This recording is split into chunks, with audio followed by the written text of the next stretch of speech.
Broadcasting live. It's America's longest running talk show on computers. It's Computer America, bringing you the biggest names in technology with guest interviews, new products, and your emails. Listen live at computeramerica.com on any device around the world.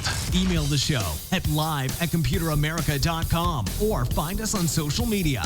Be sure to check out our website for contests, giveaways, show notes, live video stream, podcasts, and more. You're listening to Computer America.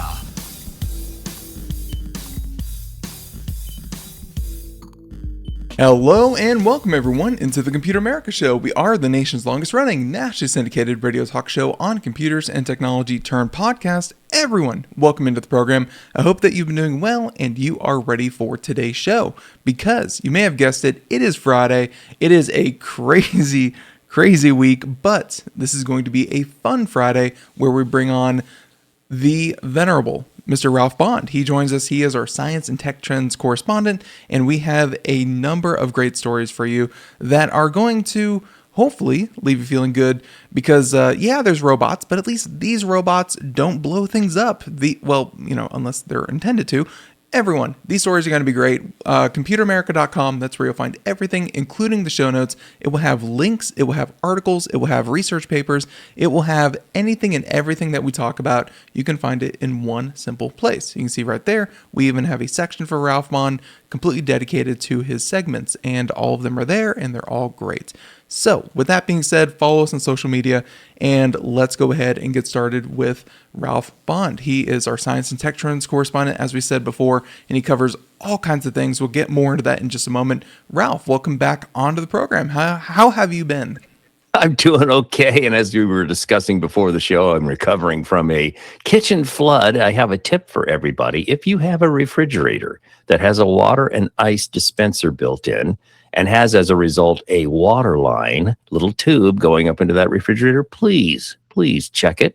If it's 20 some odd years old or older, make sure that little tube isn't ready to be replaced with maybe high quality PEX or something like that, because we had a leak and it was a mess and we're recovering from it, but we're going to get there. We can even turn this into a little tech segment because, Ralph, yes. I'm actually thinking about it. We actually did have another thing where we did ruin some wood floors in our place, and we installed this little device. It just runs on like a 9-volt battery, and there's little sensors that you just set on the floor. The first place it would be prone to be wet, so like a flood pan for like a water heater or something like that, and it would make this high-pitched sound. And you would hear it all throughout the house. You'd go look for it. Ralph, I just a quick Google search. They make Wi-Fi versions of this. They're $19, and you can put them behind fridges, behind washers, behind water heaters, dishwashers, and it would, as soon as it detects any water, it would send you a notification that there is water leakage. That's great. You know what? I'm going to get that. Yeah. I'm going to get that, Ben. That would have saved the day. We were away for a week. Came home and found this leak and water damage and so forth. So some technology like that would have solved the problem. So I'm going to get that. Thank you. There you go. But hey, water proof aside, we are not this old home. We are indeed Computer America. So Ralph, let's tell the news folks about what our segment is. Well, yeah, I had one more comment. I can't promise we'll never talk about robots that blow things up. But here we go. That's why I qualified it with unless it's intended to. And folks, if you're watching us as a video on YouTube, that's great. You've really got the advantage. If you're listening to us as a podcast, please come out to computeramerica.com. Get today's show notes. But if you're brand new to the show, welcome. Let me explain what Ben and I do each Friday. Well, what we do is we highlight 4 articles that show us key trends and developments in all things science and technology, including, without question, almost without exception, artificial intelligence, robotics, medical technology, sustainable energy technology, transportation advances, agricultural technology, construction tech, space research, physics, on and on and on. But most important of all, here's the key, folks, especially in this current news week in the world we're living in. Oh, my goodness.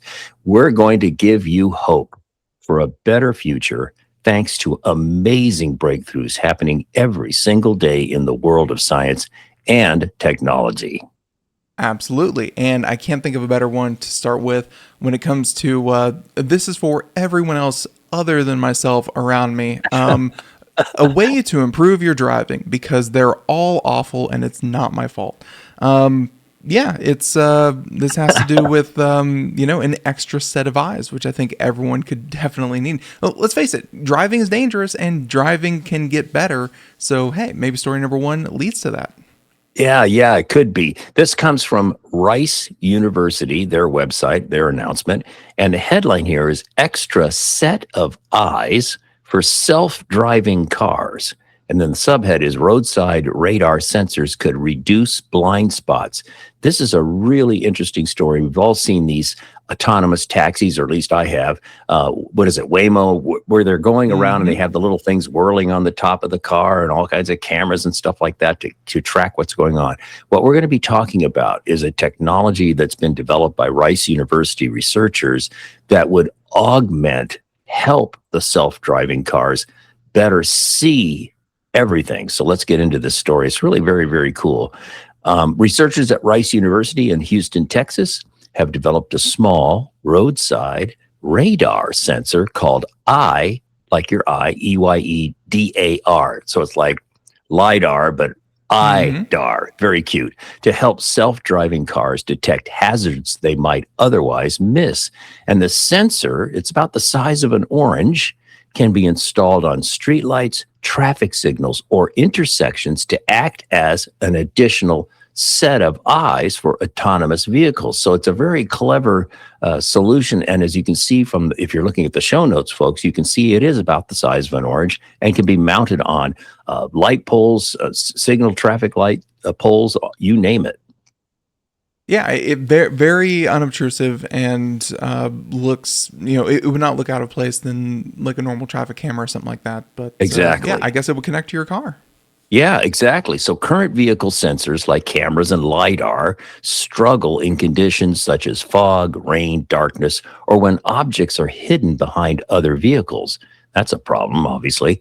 Radar works better in these conditions, but still misses some reflected signals. So that's the scenario that the researchers had in mind and said, what can we do to help or solve this problem? Well, the new EyeDAR device captures radar reflections that normally scatter away from a car's sensors and sends information about object direction back to the vehicle, helping it detect pedestrians, cyclists, or cars approaching from blind spots. That's the key. And its design, and Ben, we've seen this time and time and time again, technology imitating biology.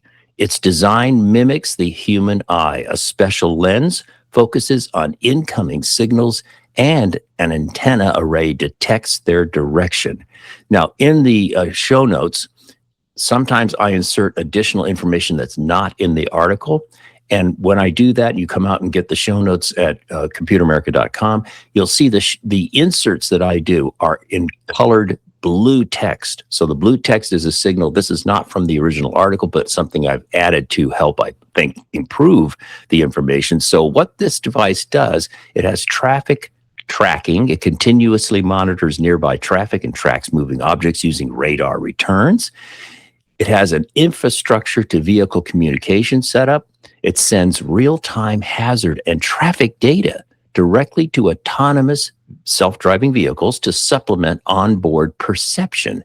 And it has an extended sensing accuracy. It provides critical information that enhances the vehicle's own radar, LiDAR, camera fusion systems. So this is a PAL. This is like a companion technology mounted on street lights or whatever to then work with the self-driving cars. And one of the things to realize is, of course, it would have to be self-driving cars that are designed to accept and work with these signals that'll be coming from these light pole mounted little orange sized devices, right? So you need to get the whole picture here. It would mean a retrofit, and that's non-trivial, but it could be very cool for the future. And I remember going to CES a number of years ago and seeing a company called, I want to say it was Bosch. Bosch had some solutions for this, but they were doing it on like a citywide scale. And, obviously they weren't talking to individual municipalities. Like this was going to be like a big, expensive thing, and they were talking to like, San Francisco, New York. They were talking to big cities that could afford this. But, for a device this small that, hopefully the cost comes down and, you can at least put it out there for a little bit cheaper. It brings it from being like, okay, this is something that, might be in, the big 10 cities or something like that. And maybe more cities can afford to do something on a smaller scale like this and still improve roadways. Yeah, and Ben, you raised a good point. As you were speaking, I was thinking, oh yeah, if let's say you're New York City or Los Angeles, pick a big city, and you could say, where are the intersections, where are the zones that have had lots of accident problems, possibly due to blind spots, that kind of thing. We could strategically install these orange ball shape things in those locations. You don't have to do it citywide necessarily, and self-driving vehicles would be able to benefit from this as well. So kind of cool. But going on with the story, because the internal design elements of the ball, like EyeDAR, do much of the processing, the system can determine object directions over 200 times faster than traditional radar methods. So there's some additional very innovative technology in these things. And EyeDAR also communicates with vehicles by reflecting radar waves in encoded patterns similar to Morse code without sending new signals, making it low power and inexpensive. Now, I frankly don't fully quite understand that particular sentence, but if you want to come out, get the show notes, get the link, go to the article, go and look at research papers and other things like that. You can learn more about what they're talking about here. And researchers say networks of these sensors could improve safety for autonomous vehicles and robots, drones, and other systems. So not just for your autonomous self-driving taxis. Pretty cool stuff. Yeah, it seems like something that if you make the investment, Ralph, immediately I kind of lean towards the cities and they say autonomous driving cars, so that already limits it to a certain number of key cities. But I'm thinking like, when city services like buses or whatnot are going to be on these, maybe you make the investment and then everything else can kind of benefit by tapping into the same data stream. So right. Yeah, it's it seems like something that everyone it really does seem like there's that technology that in some cars it kind of tells the car that, hey, the light is going to change in 23 seconds and it displays it on the smart car. That's not just for that one driver, but everyone gets the benefit when that signal exists. So yeah, very cool stuff. And it looks super cool. It is cool. Yeah, it's you can see pictures there. And again, come out to the website. You can see the pictures there, or go to the article and see the video of them kind of showing it off. It's cool. That's story number 1. And story number 2, you have highlighted with some red text, I guess, from here on out. If you thought orange size radar sensing device was a bit complicated, it's only going to go more complicated from here because we're going medical. We're going medical and geeky. Yep. So I think we'll start off with story number 2, and let's go ahead and talk about, I guess, organ transplants, which something it seems simple. You take a heart out, you put a heart in, easy. But I guess there's more to it than that. There certainly is. And by the way, if you're new to the show, normally the 4th of the 4 stories that we highlight is medical technology research. It's something that I'm obsessed with. And this week, though, there were so many great stories. I just couldn't leave them on the table. So the next 3 stories are going to be medical research and technology related. The first one comes from good old medicalexpress.com. Wonderful outlet. Get a load of this headline. This absolutely so wonderful. Here we go. Spray on immune shield coats transplant organs to curb rejection. What? Wow. This is just That's great. amazing. Oh, yeah. And if you're a medical geek, there's a link to the research paper. You can dive into this and figure out what's going on. So here we go. Researchers at the Pohang, Pohang, I hope I'm saying that right, Pohang University of Science and Technology in Korea have developed a spray-on coating that can be applied directly to donor organs before transplantation. The coating acts as an immune shield designed to reduce the recipient's immune system from attacking the new organ. it just takes my breath away, Ben. The implications of this are so profound. It's really amazing just how often the immune system kind of comes up in these stories because, Ralph, for all the high tech and all the high science that we talk about, a lot of it seems to be either tricking your immune system to not do something or tricking your immune system to do something. And it's just like, your immune system is so complex and so, so good at what it does that it's just, it's technology's job to kind of direct that power to, to the way that we want it. It's very cool seeing, as always, the blend of medical and technology. Yeah, exactly right. And now we're going to talk a little bit about how this works. And it's a very simplified explanation. If you want more, again, get that research paper from our show notes.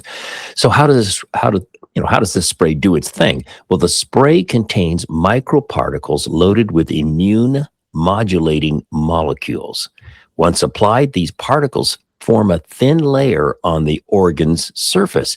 The coating helps dampen local immune responses, potentially reducing the need for high-dose systemic immunosuppressant drugs. And we're going to explain that. Why does this matter? Well, organ rejection, of course, remains a major challenge in transplantation. Current treatments, now here's the key, current treatments rely on whole body, complete body immune suppression, which increases infection risk and long-term complications. So as it stood today, up till this development, you would experience a total body treatment, which means every part of your body is put into immune suppression, which opens the door for possible infection someplace else other than the intended target of the transplanted organ, right? That's the problem. So a localized immune shield, the spray they've come up with in Korea, could improve transplant success, reduce side effects, and extend organ life span. And this is early research, folks. Ding, ding, ding. That's a lot of what we do is twinkle in your eye, early research. So let's qualify this. Preclinical tests show reduced inflammation and improved organ acceptance. The approach is still experimental, but represents a promising direction in transplant medicine. Wow. It seems like exactly what you want. Obviously, I'm sure there's tons of kinks to work out in this, but yeah, if you don't have to bring down the whole house just to try to fix this one thing, yes, I'm sure that could save so many lives, and not just that, but just make the few organs that we do have, Ralph, go even further. I know, I love it. It's if this doesn't leave you uplifted at the end of this horrible news week, I give up. It really is an amazing one, and one that should give everyone hope. And again, thanks to mice, because the mice are the one getting the little grafts on their little backs. So, our little buddies, metaphorically and literally carrying medical research on their backs. So good job, mice. Story number 2, and that's just from the diagram. It's definitely go check that out. Story number 2. Story number 3, and let's go ahead and talk a little bit about another type of cancer. And as always, the cure for cancer always ongoing. There's incredibly smart people always working on it. And Ralph, I will say that even in more popular streams of media, they have announced that, here and there, cases of curing cancer, due to CRISPR and, transplants of bone marrow and stuff like that, Ralph. We're not there yet, but it has made leaps and bounds in the past couple of years. And hey, maybe story number 3 is yet another lead to, potentially tackling another type of cancer. So let's talk about story number 3. Yeah, and before we go into that, as you were speaking, it made me think, for all the negative press artificial intelligence gets in the popular media, research into cancer treatments and so forth has been exponentially advanced thanks to artificial intelligence. So don't buy this story that, it's going to destroy the world and we're all going to lose our jobs. I can't speak to the job part, but I can tell you in medical research, artificial intelligence, Ben, you know this very well, has been just a blessing. But let's get into this story. This comes from ZMEScience.com. Headline: a new type of immunotherapy. So we're dealing with the immune business again. So a new type of immunotherapy drug for prostate cancer shows up to 99% drop in cancer biomarkers. Now, I'm going to forewarn everybody, this is pretty darn geeky. Does Ralph understand all this? Heavens no. But it's important step forward. We're going to try to explain these cancer biomarkers, by the way. So again, from ZME Science. So let's get into this. I'm going to start with an insert for my benefit and hopefully yours. What the heck is a cancer biomarker? What's that? Well, cancer biomarkers are measurable biological signals that reveal the presence, behavior, or treatment response of a cancer. They can be found in blood, tissue, or other body fluids, and they help doctors detect cancer earlier, choose the right therapy, and monitor whether treatment is working. And more, a little more information here, about 12 to 13% of men will develop prostate cancer in their lifetime. That's roughly 1 in 8 men.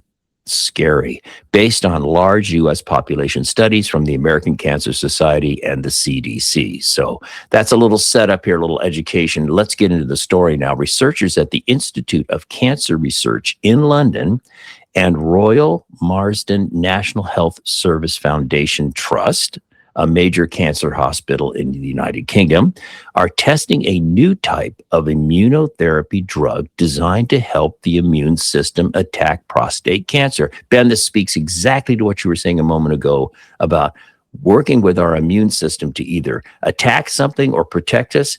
This is a great example of using the immune system to attack prostate cancer. Pretty cool. Yeah, it even leads into what you were saying about story number 1, where technology imitating nature is just, nature's such a powerful innovator when it comes to evolution and the many years that go by. Yeah. There's few things as worked out as what nature has already worked out. So makes complete sense. Yeah, and the drug that the folks in the United Kingdom have come up acts like a Trojan horse, activating immune cells only when they reach the tumor, which helps target cancer while reducing damage to healthy tissue. This has been the hallmark of cancer therapy and treatment, right? When you get chemotherapy, it's kind of making your whole body, it's a whole body treatment situation. Well, in the world of cancer research and treatment technology, it's target, target, target. My brother-in-law was going through prostate cancer, and they were able to use these little very focused, I'll badly phrase this, tablet-like things that would go in and then bomb the prostate cancer, just the prostate cancer. And it's that kind of targeted therapy that we're talking about in a way here with this Trojan horse that activates immune cells only when they reach the tumor. Wow, pretty cool. And in an early clinical trial with 58 men whose prostate cancer no longer responded to standard treatments, the results were striking. Many patients saw major drops in PSA, that's prostate-specific antigen, a cancer biomarker used to track prostate cancer. At the highest dose of this new treatment, about 82% of patients had prostate-specific antigen cancer biomarker levels fall by at least 50%, and some experienced 90% plus reductions, and a few saw up to 99% drop in cancer biomarkers. Now, folks, I warned you, it's geeky. It's this medical geek out here. But no, and it's even more amazing that they decided to, not just be like, okay, for early stage only or something like that. No, Ralph, they chose people who were no longer responding to, other types. So this is like, the tough stuff, and they're seeing such great results. I know, it's exciting. And I thought to myself, well, wait a minute, why is a reduction in cancer biomarkers? Help me out here, folks. I don't get it. Well, I did a little extra research, inserted it in blue text on the show notes, computeramerica.com, get the show notes. Here we go. Why a reduction in cancer biomarkers is a very good sign. A drop in cancer biomarkers usually means one thing: the cancer is shrinking, becoming less active, or responding well to treatment. Biomarkers are like signals that cancer gives off. When these signals go down, it often reflects a real biological improvement. Friends, think of it like a forest fire. If the heat shrinks and shrinks and shrinks. The heat marker, you want to call it, right? It's saying, oh, okay, the fire is getting contained, it's shrinking, it's going to eventually go out. That's what they're talking about here. I'm using a crude analogy, but I think you get the picture. Yeah. So researchers also observed tumor shrinkage in several patients, and in one case, multiple metastatic tumors in the liver disappeared after treatment cycles. Wow. So it's also applicable to things other than prostate. And why this research is so important? Well, prostate cancer has traditionally been hard to treat with immunotherapy, often described as an immune cold cancer. That's sort of the slang the doctors use for it. This new approach could represent a new class of drugs that successfully activate the immune system. Now, time for a reality check, a little bit about limitations. The results come from an early stage trial and are yet to be peer reviewed. So once again, Ben and I are bringing you early research news. Larger clinical trials are needed to confirm safety and effectiveness before it could become a standard treatment. But what a great promising path we have to pursue. Yeah, no, for those 58, for those 58 gentlemen that are going through this, and I'm sure for those whose markers are shrinking 99%, I'm sure that having this even as a trial is literally life-saving, and hey, maybe better treatment for a lot of people. So yeah, great stuff. Yep. So really amazing stuff. Story number 3 and story number 4. Medical news still, but yeah. So story number 4 is traditionally the the lone medical news, but obviously we've been going through that, and now story number 4, we reach out and we are looking for, well, I guess 3D printed organs. It's it's not going away. They're still working on it. So let's and this one may not be your next heart, but it may help your next heart because your surgeon may know what he's doing. So, Ralph, story number 4. This is such a great story. One of the things in the world of medical technology is 3D printing. Most often we think of, and Ben and I have covered this so many times before, about 3D printing actual organs potentially to be either tested on as quote unquote organoids, or ultimately someday creating replacements that are based on your own patient's stem cells that become personalized and applicable and acceptable to the body. This is different. This story is about creating a practice model for surgeons of the heart for training purposes. And this comes from Washington State University. I live in the Portland, Oregon area. Salute to the Northwest. This is a great one from Washington State University. Headline: researchers develop a beating 3D printed heart model for surgical practice. I just love this. I think this is just so great. A research team at Washington State University has developed a realistically beating, fully 3D printed heart model intended to help surgeons practice complex cardiac procedures before operating on real patients. Let that sink in. Isn't that wonderful? The model is designed to closely mimic the size and shape of a patient's actual heart. Ding, ding, ding. The key here is patient specific. Isn't that wonderful? The size and shape of a patient's actual heart, the mechanical feel of cardiac tissue, the motion of a beating heart, including contraction and relaxation cycles. Wow. Which is so scary because, obviously heart surgeons, I don't know the course to get into being a heart surgeon, but Ralph, I'm sure they practice many times on hearts, but they never practice on your heart. And, every heart's a little bit different, and you just have to trust that the surgeon that you have is, adaptable enough and is just good enough. But hey, now they get to, if something's really weird or they're doing something very strange with your heart, they can practice, and that's really cool. Well, yeah, and I'll take a personal side note for a moment here. In 2011, December of 2011, I had a quintuple bypass, open heart surgery, and about a year later, I had 5 stents put in, 5 for 5. Isn't that great? Wow. But imagine if my surgeon, who said after the procedure, came and talked to me when I was lucid, said, we did the best we could. We had some challenges on the backside of the arteries and whatever, all these technical things. And think about this. What if that surgeon and his team had a accurate model of my heart that they could practice on, and they could go, oh yeah, the backside there, we're going to have a little challenge here, and be able, they had to figure it out on the fly on the operating table. But what if they could have practiced on a model that was Ralph Bond specific? Wow. That's what we're talking about. Yeah, no, the outcomes could be so different for people who go through that and don't make it. Yeah. Yeah, exactly right. So a little bit more going back to the article, how does this work? Well, the heart is printed using soft, flexible materials that replicate the elasticity of the human myocardium. Okay, myocardium. I had to insert this for my benefit. The myocardium is the thick middle muscular layer of the heart wall. It's made of specialized heart muscle cells and contract to pump blood throughout the body. An internal pumping system simulates realistic blood flow and pulsation. This model they've created, the internal pumping system of this 3D printed heart model, simulates realistic blood flow and pulsation. Wow. Allowing surgeons to rehearse procedures under lifelike conditions. And the model can be customized from patient-specific imaging, giving surgeons a chance to practice on a replica of the exact anatomy they'll encounter. That's like I was saying, what if back in 2011, my doctors had this technology?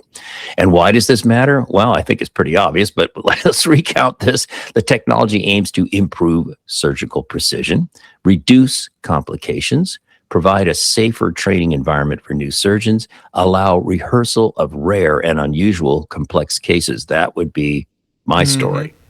And it's part of a broader movement. Oh, and Ben, this again fits exactly with the trend we've been talking about. It's part of a broader movement toward bio-inspired surgical simulation where 3D printing, soft robotics, and patient imaging converge to create highly realistic practice models. These innovations could significantly enhance outcomes in cardiac surgery where millimeters matter.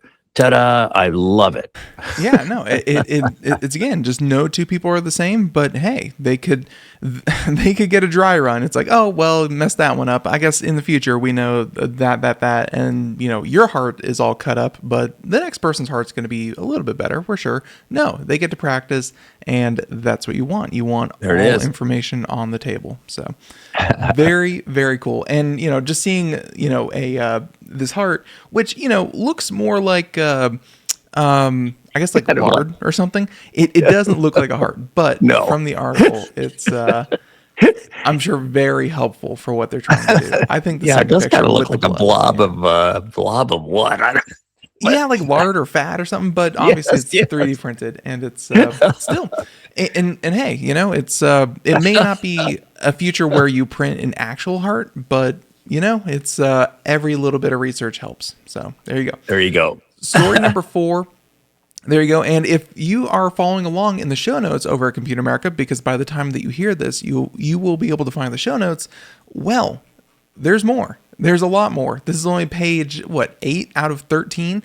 These other stories you can see here, honorable mentions. Ralph doesn't just find 4. He finds many stories that we have to kind of trim down, try to keep the timing of this a little bit more digestible. But that means that you get to come out to computeramerica.com and you can see the honorable mentions, which have links, videos, research papers. They're just like the 4 stories that we just did, but they're more, and you can go check them out over at computeramerica.com. So Ralph, we can at least give them the headlines and at least let them know what they can find out at the website. Yeah, you got it. We've got 4 honorable mentions. That's our usual pattern.